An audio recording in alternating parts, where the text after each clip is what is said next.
son œuvre majeure résulte de cours qu'il a donnés en Angleterre dans les années 30, alors qu'il revenait d'Autriche où il avait été pendant longtemps journaliste.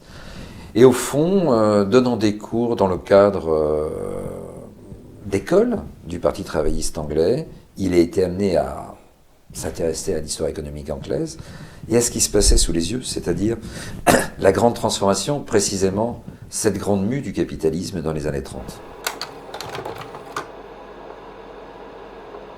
Le contexte, c'est un enseignant qui découvre un monde nouveau. Il connaissait l'Angleterre essentiellement de façon livresque, et il s'est frotté à la réalité anglaise, à la réalité d'une classe ouvrière qui s'était constituée après un désastre culturel, comme il expliquera au XIXe siècle, mais lui qui avait tendance un peu à idéaliser le monde britannique, précisément là il est rentré dans le détail de la fabrique du diable, comme il l'a appelé lui-même par la suite. Donc son livre résulte d'une série de cours donnés dans les années 30, et il sort en 1944, ce qui est quand même une date importante, et il essaye de s'interroger, comme il le dit, aux origines de notre temps. Bon. Très clairement, si en une phrase on pouvait résumer la problématique de l'ouvrage, et là je vais citer de mémoire La Grande Transformation, pour comprendre le fascisme allemand, nous allons retourner à l'Angleterre de Ricardo, et il faut le faire.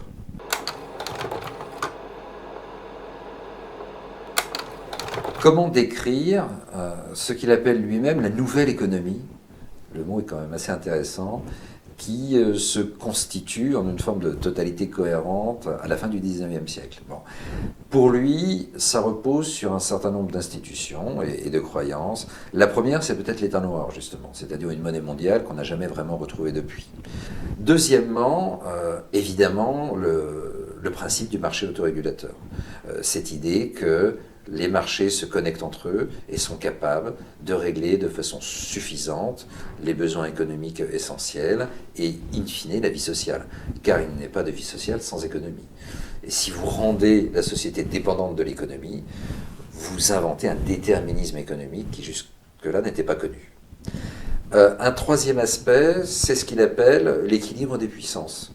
C'est-à-dire que cela a pu marcher, notamment en Europe, parce que une certaine alchimie s'était construite dans la politique de l'époque. Bon, le problème de cet équilibre de puissance, c'est qu'il a été rompu. Il a été rompu parce qu'on a construit petit à petit, dans le biais de la politique européenne, deux blocs antagonistes dans les années 1900-1910.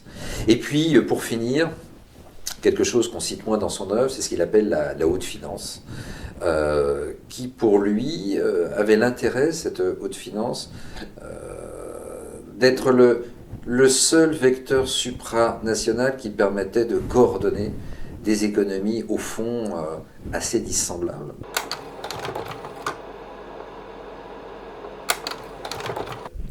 Polanyi est un penseur effectivement de la première mondialisation. Il essaie de penser les raisons de cet échec qui pour lui était incluse dans le projet. Il a voulu repenser et dépasser le marxisme à l'époque des fascismes. Je crois que c'est ça.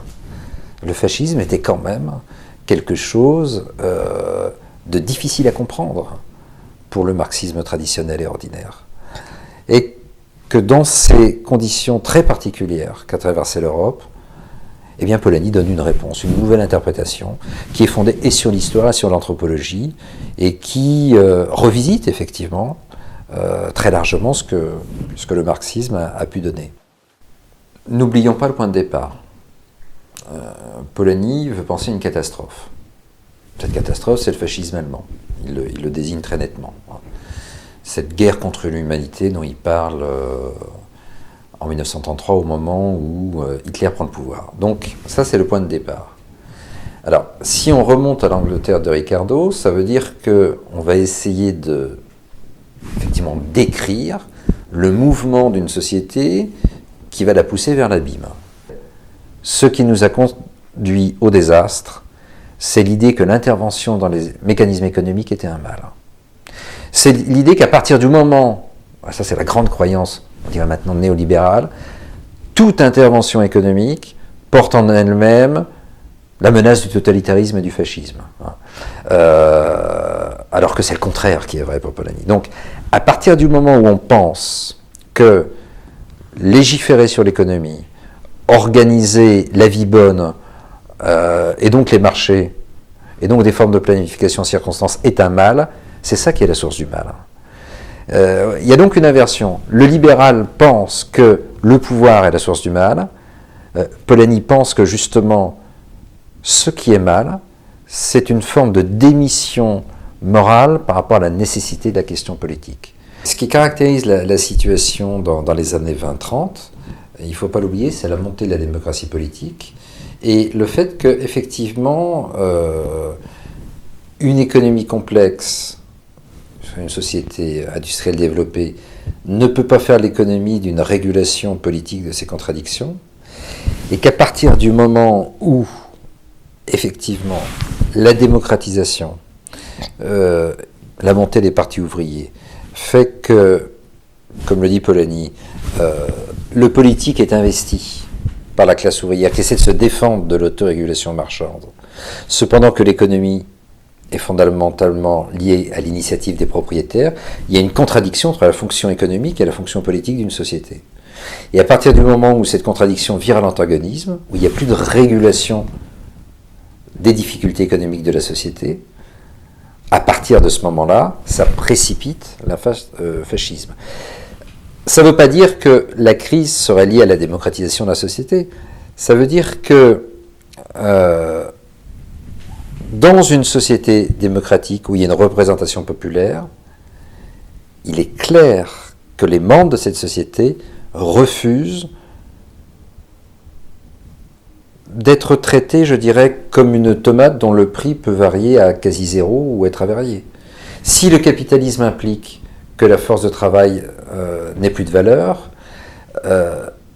l'opposition démocratique, la représentation politique s'y opposera. Et là, on a une contradiction entre le système. Comment la résoudre ? Eh bien, si un système social est bloqué de cette façon-là, soit c'est une révolution sociale, pourquoi pas de type marxiste, soit effectivement l'impasse fasciste, ça consiste en réalité à instituer une révolution qui va empêcher toute forme de révolution authentiquement sociale. Le fascisme n'est pas inscrit comme une nécessité. D'ailleurs, c'est tellement vrai que la réponse actuelle, on le voit bien, ce que j'ai appelé cette nouvelle idéologie des élites de la démocratie sans souveraineté, ça c'est typique d'une ère post-fasciste, c'est-à-dire comment dans une société de consommation, effectivement, on va pouvoir faire coexister ce que le fascisme a voulu supprimer, c'est-à-dire l'égalité politique, parce qu'en gros c'est ça le fascisme, ni plus ni moins. Eh bien, je veux dire, dans l'ère post-fordiste, on a un autre type de réponse à ça. On se rend compte que, au mieux, l'Europe a construit ce monstre qu'on peut appeler une démocratie sans souveraineté. Ce n'est pas un hasard si des spécialistes de Weber comme Colliot-Hélène, eux, s'en satisfassent.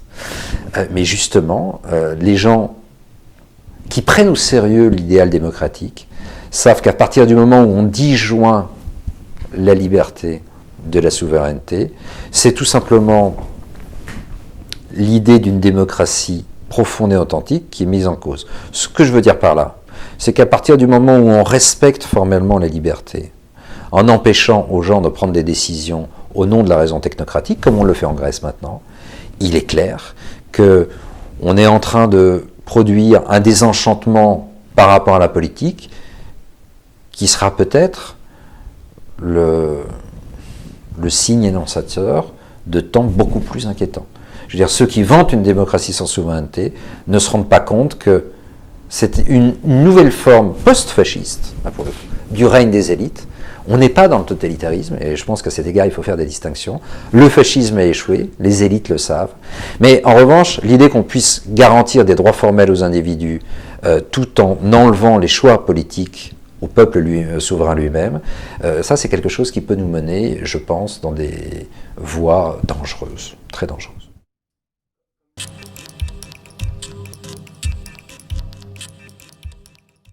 Polanyi a la modestie de dire que la distinction qu'il fait entre les deux sens du mot économie n'est pas de lui, mais provient d'un économiste autrichien qui s'appelait Karl Menger, qui est mort en 1920, ou 1923. Ma mémoire hésite un peu sur ce point.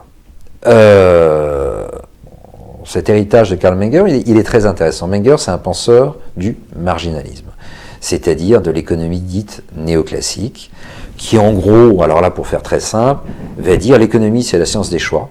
Alors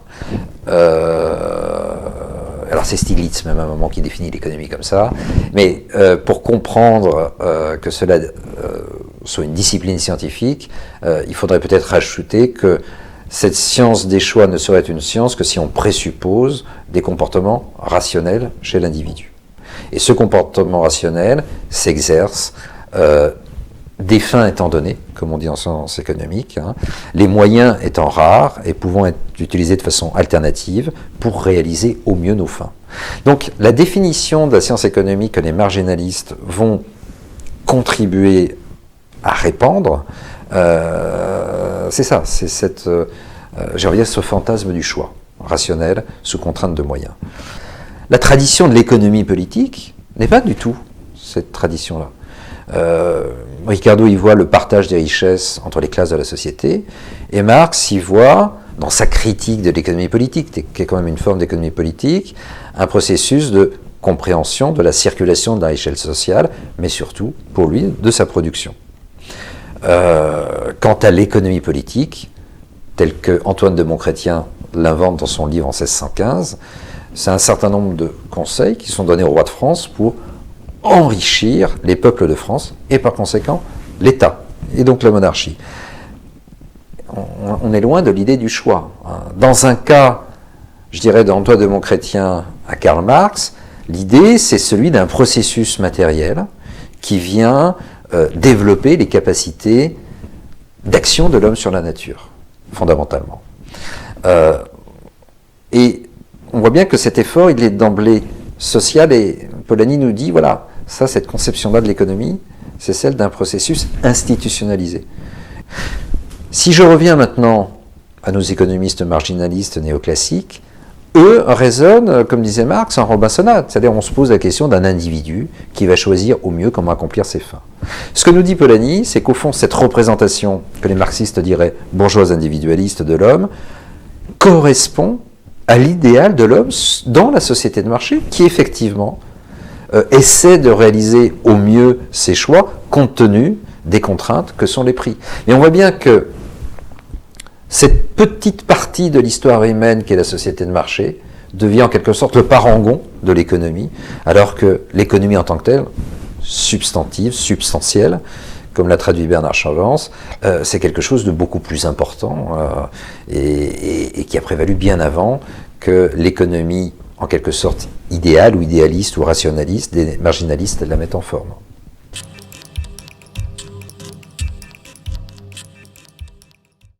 Polanyi estime qu'il y a trois façons d'intégrer l'économie. Intégrer, ça veut dire donner une stabilité à tout ça. Bon. Donner forme et stabilité à l'économie, c'est-à-dire en fait l'institutionnaliser aussi, on peut parler comme ça. Les processus marchands en font partie. Bon. On a évoqué la question tout à l'heure, l'adaptation, effectivement, de l'offre et de la demande via un mécanisme des prix. Ce mécanisme des prix pouvant être plus ou moins contrôlé selon les sociétés et l'intégration marchande elle-même. Première forme d'intégration, mais la dernière vertu dans l'histoire humaine. Parce que très longtemps, l'humanité a fonctionné avec une autre forme radicalement différente, en tout cas à mon sens, qu'il appelle la réciprocité. C'est l'idée qu'au fond, chaque mouvement qui va d'une partie de la société, de l'individu, attend une contrepartie. Alors, elle n'est pas directe, elle peut être indirecte, elle peut passer par la médiation d'autres groupes sociaux, mais elle fonde une sorte d'attente réciproque. Au fond, la réciprocité, on peut l'analyser comme la création de dettes qui produisent des extinctions de dettes qui ne sont jamais vraiment des extinctions parce que dans la société, il y a toujours des moyens de relancer le flux des obligations et des contre-obligations. Alors on peut parler Certains vont contester l'usage du mot dette, mais je pense que parfois il peut être légitime. Donc l'idée d'obligation et d'obligation réciproque, ça fonde la réciprocité. On peut interpréter l'économie de partage comme une forme de réciprocité aussi, même si les anthropologues peuvent discuter beaucoup à ce sujet. La troisième forme, Polanyi nous dit, c'est la redistribution. Alors, la redistribution est liée quand même à un moment très particulier, mis en avant par Pierre Clastres, justement. C'est le moment où l'État, ou des formes politiques, des formes de coercition commencent à se dresser dans la société, qui fait qu'il y a une domination, plus ou moins, d'un segment de la société sur les autres. Donc, l'autonomisation du politique, le fait que les richesses, comme le dit Polanyi, soient dirigées vers une main qui redistribue, ça c'est la redistribution. Alors, on peut donner des exemples. Souvent, je me souviens de mon ami Johan César, qui vit au Canada, qui avait quelque temps écrit sur les Inuits. Bon, c'est l'économie de partage des Inuits qu'il décrit, c'est très largement des systèmes réciprocitaires. On peut parler d'économie réciprocitaire. Moi qui me suis intéressé un peu plus à l'économie pharaonique à un moment de ma vie, je puis dire qu'effectivement il y avait des mécanismes de redistribution. La redistribution, c'est souvent des mécanismes de contrôle, parfois très décentralisés, mais fondamentalement, c'est de la redistribution, parce qu'il y a une autorité politique qui veille à tout cela. Quant à l'économie de marché, au mécanisme de marché, en tout cas au sens historique du terme, l'agora grecque en fournit un exemple.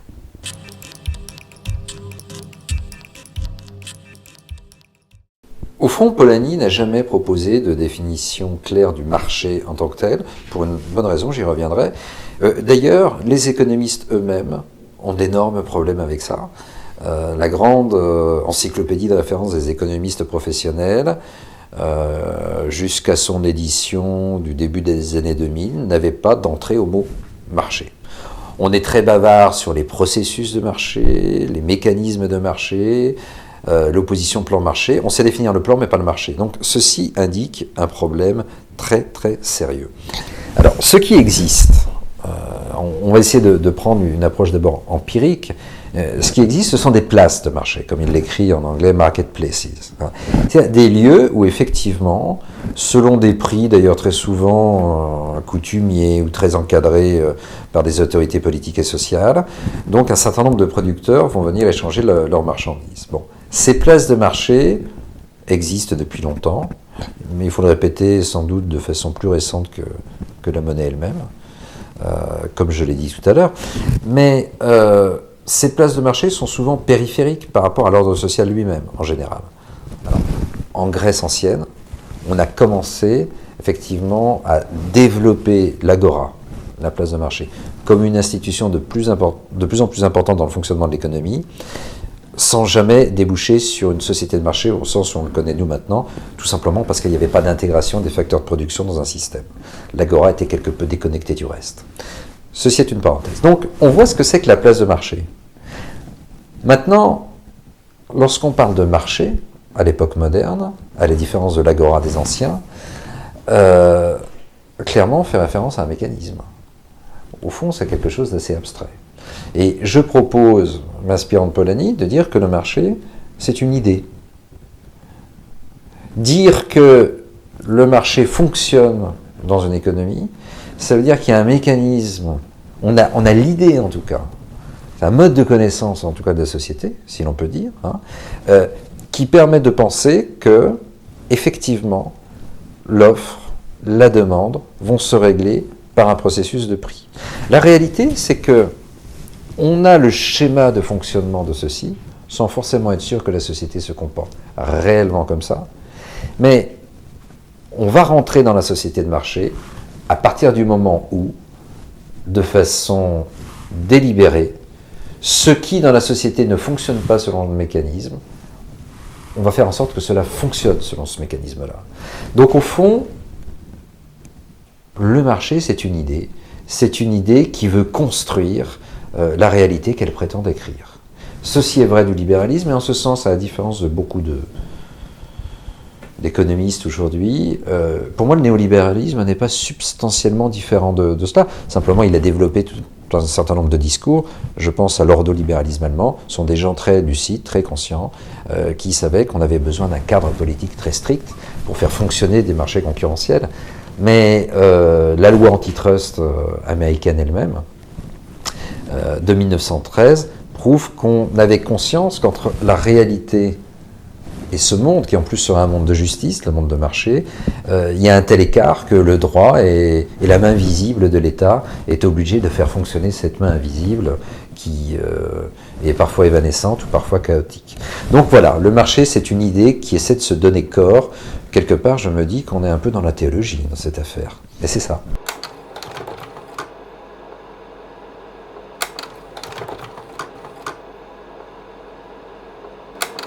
Ce grand marché autorégulateur est une utopie. C'est une fiction, et c'est une fiction qui peut causer à la société et à la nature des dégâts énormes. Bon. Donc la déconstruction commence là, c'est-à-dire que, comme tous les peuples finalement, les Occidentaux et les Chinois maintenant, pas bien différemment des Arapèches, vivent dans des mythes. Et c'est vrai que ce mythe du marché qui pourrait régler la société d'elle-même, au fond, n'a rien de plus fondamentalement juste que l'idée qu'on appartient à la Terre. Nous avons posé que la Terre nous appartenait, on pourrait poser à la limite l'inverse. Donc effectivement, il y a quand même, je dirais, c'est le moment relativiste de l'argument, il y a un moment culturaliste relativiste qui est à peu près évident là-dessus, qui consiste à se mettre à distance en regardant les autres peuples ou aussi ce que nous avons pu être autrefois et ce vers quoi nous avons bifurqué.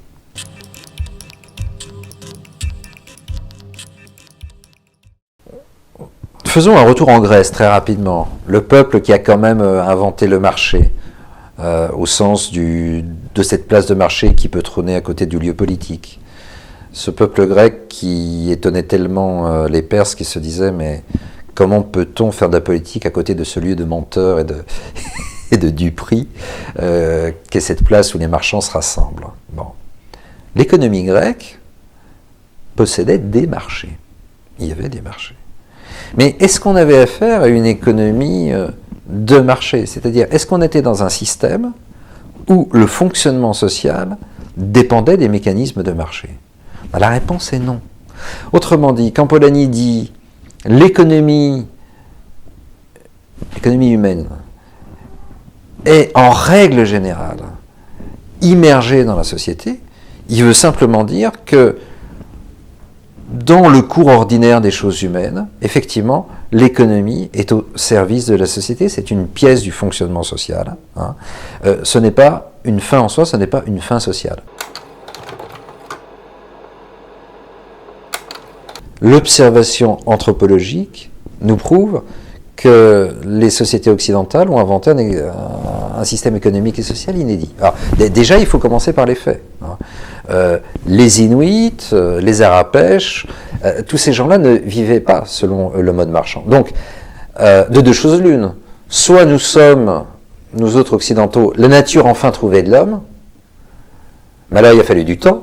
Et comme Marx s'en riait un peu quelque part en disant, il citait d'ailleurs un auteur américain qui disait qu'il y avait une conspiration étatique et collectiviste qui avait empêché finalement que le marché autorégulateur vienne, etc. Bon. Alors on peut avoir effectivement une théorie libérale conspirationniste du monde où le méchant État, au fond, il n'intéresse à rien et il empêche qu'advienne le cours des choses. Bon. Mine de rien, chez Hayek et Mises, on retrouve des choses de ce genre. Pour moi, c'est une histoire assez grotesque. Hein. Je le lis très tranquillement et de façon assez polémique. Mais je retourne en fait complètement l'argument d'idéalisme, comme par hasard, c'est un argument effectivement d'idéalisme. Non, les intérêts sociaux et matériels étaient intriqués, mélangés. On était dans l'embeddedness dans certaines sociétés. Donc voilà, c'est pas que les gens étaient plus gentils que maintenant, c'est que les intérêts sociaux étaient faits différemment et articulés différemment. Le désencastrement est jugé par certains, comme moi-même et Michele Congeni, comme étant effectivement un sésame d'entrer dans la pensée polanyienne. Ce qui est nouveau dans la société capitaliste, c'est quand même cette politique qui vise à construire ces marchés-là. Et ceci contraste totalement avec les économies antiques qui, avec les lois sur la nonne et autres, fonctionnent à la stabilisation sociale. Donc l'idée de soumettre d'une façon volontaire et systématique tous les besoins de l'homme, même les plus élémentaires, et là Weber insistait bien sur cette question, aux mécanismes du marché qu'on appelle faussement des lois, ceci, effectivement, c'est le désencastrement. Et que je sache, même si les gens se font beaucoup de cadeaux dans la société, parce que beaucoup de sociologues insistent là-dessus. Bien sûr qu'il y a des liens sociaux qui sont fondés sur l'échange. Même les riches adorent se faire des cadeaux. D'ailleurs, ils font plutôt des cadeaux entre eux, en règle générale, comme le soulignait Robert Reich. Hein, les dons que font les riches vont souvent dans les lieux où il y a déjà beaucoup de richesse. Bien sûr que le don existe, mais au niveau social général qui nous intéresse là, ce qui caractérise la forme sociale capitaliste, c'est quand même la soumission de la subsistance de l'homme, la soumission de l'existence humaine, et même maintenant, parce qu'on en invente tous les jours des marchandises fictives, du vivant lui-même au marché. Donc, le désencastrement désigne une forme sociale effectivement spécifique, très contradictoire, très chaotique, qui peut mener au fascisme comme Polanyi le pense, mais qui est quand même la singularité occidentale.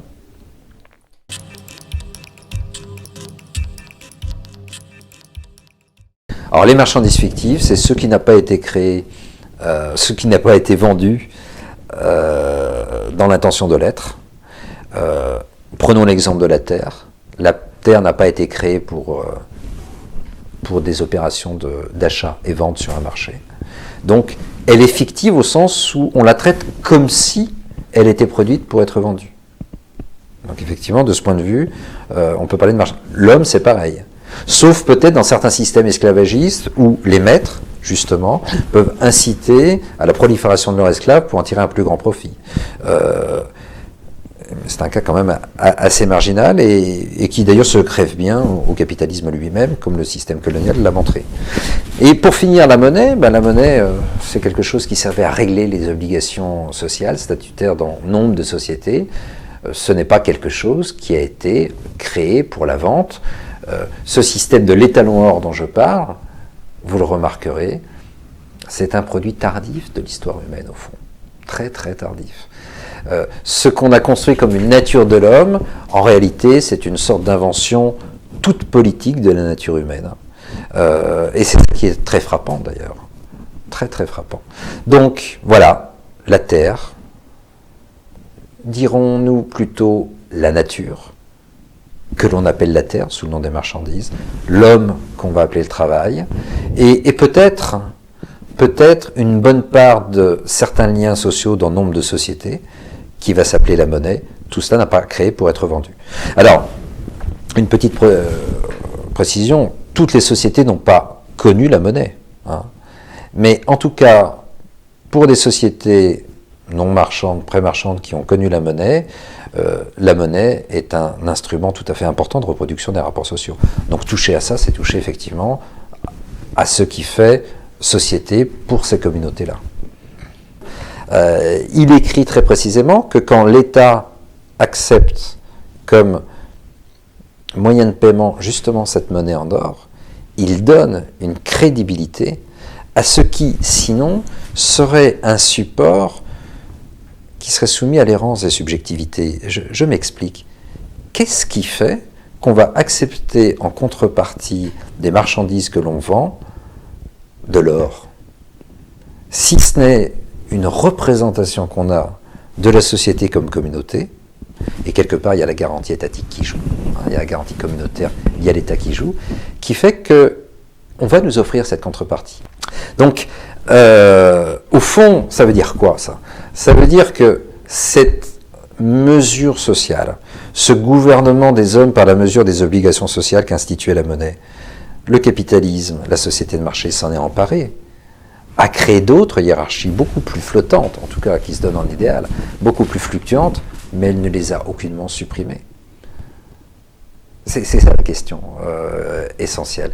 Donc de ce point de vue, oui, la monnaie n'est pas une marchandise. Et puis il y a un troisième argument, c'est que à la différence des tomates, nous avons besoin d'agences publiques qui monopolisent la production de monnaie. En tout cas,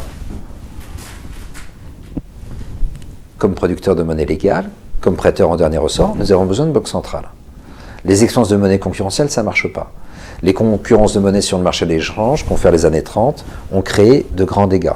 Donc, l'histoire a imposé le monopole des instituts d'émission. Vous ne trouverez pas beaucoup d'équivalents dans le champ des productions ordinaires de cela. Et Polanyi dit d'ailleurs, la monnaie est le fruit de la souveraineté. C'est intéressant d'ailleurs. Vous remarquerez qu'on vit en Europe une crise dite de la gouvernance parce que c'est une monnaie sans souveraineté. Et ça ne marche pas. Et on se rend compte que ça ne peut marcher qu'au transfert ou à l'abolition de la souveraineté. C'est une preuve par neuf.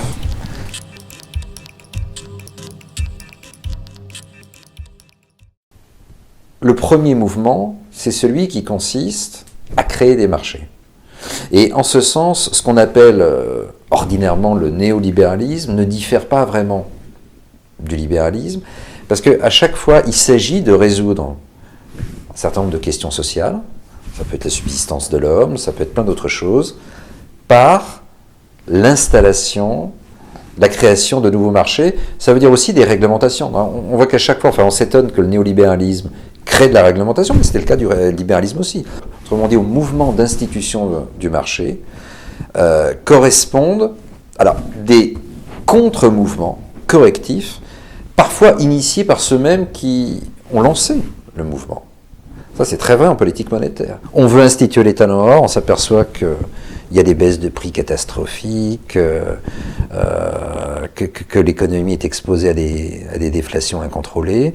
Donc, on crée des banques centrales qui font de la politique monétaire et qui règlent la liquidité.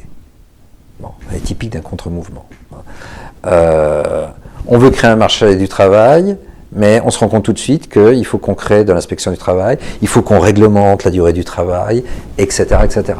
Et vous remarquez qu'à chaque fois que l'idéologie du désembeddedness reprend de la force, du désencastrement, on va dire il ne faudrait pas qu'il y ait de durée légale à la journée de travail. En permanence, ça se joue là-dessus. Bon, pour ce qui est de la Terre ou du rapport à la nature plus généralement, on voit bien qu'il y a tout un ensemble d'enjeux éthiques sur le fait, est-ce qu'on peut traiter la Terre comme si, au fond, elle était un objet comme les autres, ou la nature. Je renvoie à tous les débats éthiques qui existent là-dessus, qui sont mais sans fin. Parce que là, on se rend bien compte que c'est la finitude de notre monde qui est en jeu.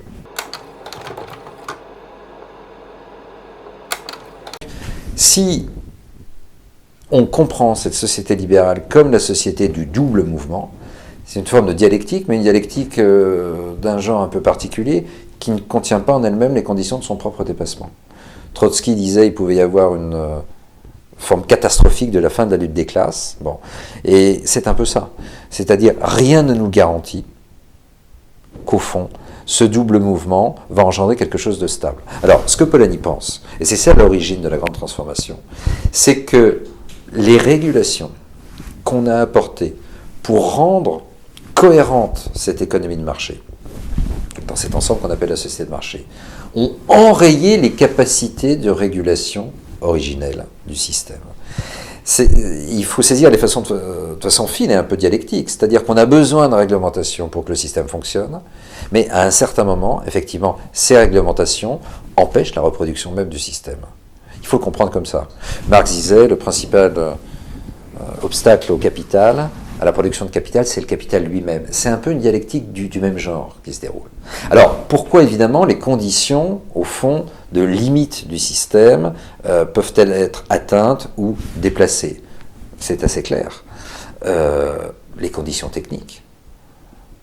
Les conditions techniques, le système technique à un certain moment donné peut déplacer, le champ de la marchandisation est des possibles, l'ampleur des masses humaines qui sont en jeu, de nouveaux rapports à l'environnement, d'ailleurs à sa destruction, comme on le sait depuis Fukushima, tout cela effectivement peut changer. Mais c'est vrai que si on isole un certain nombre de conditions techniques, écologiques et humaines, pour Polanyi, ce système est voué à s'engluer dans ses propres régulations.